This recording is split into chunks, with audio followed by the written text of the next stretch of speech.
Picture a school where the building itself is a catalyst for change, where every space is designed not just for authentic learning, but for well-being and meaningful relationships. That's our reality, and our kids are thriving. I'm Heather Breton, a second grade teacher and instructional coach here at Garden City School. In the next few minutes, we'll unveil how this remarkable environment is reshaping the way we teach and how our students learn. It's more than just a change in space, it's a transformation in culture. So, are you ready to see what a future-ready school looks like?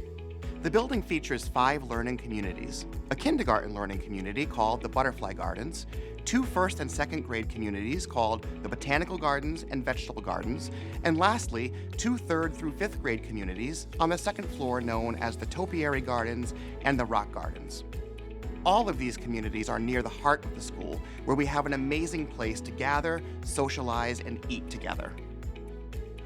Within our learning communities, there's a dynamic variety of spaces that we as students and teachers collectively own. We have several different classrooms, or what we call learning studios, as well as small group rooms, a resource room, a teacher collaboration space, and a multifunctional commons that connects everything. The collection of spaces allows for instruction, movement, collaboration, and independent learning to happen in a fluid rhythm.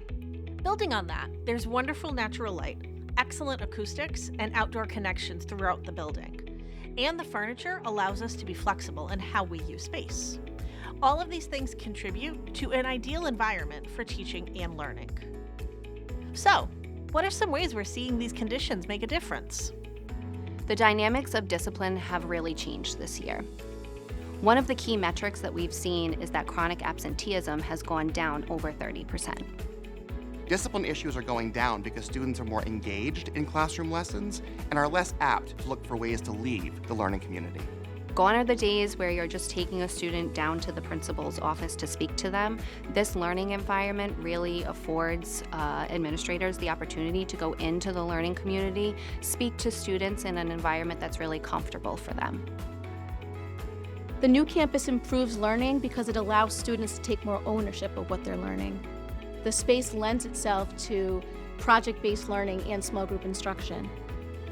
I feel like an improved teacher in this environment because we have way more opportunities for collaboration across grade levels. Within our learning community, our special education students are able to blend and fit in with all the other students. They're not guests in a traditional classroom, they belong here.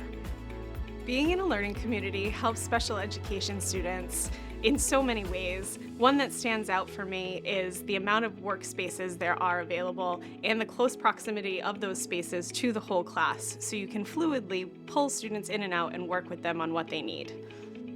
You're hearing all of these ways the building is making a positive difference. The next one is Seismic. One of the biggest challenges we see schools facing around the country is teacher shortages, both from full-time staff burning out and a lack of qualified substitutes. Being in a learning community model addresses these head-on by providing a tangible solution. An environment like this prevents teacher burnout because we have each other for support. So I think being in an environment like this would definitely be beneficial and help reduce teacher burnout, not only because of the natural light, but just because of being able to collaborate with other teachers and have someone to bounce ideas off of, as opposed to being stuck in a traditional classroom when the 4 walls where you feel almost like you're by yourself and you can't collaborate with others. When I or one of my colleagues has to miss a day of work, it's not nearly as big of a deal as it used to be. Because we have established routines and relationships as a community, the disruption is minimized and learning keeps going.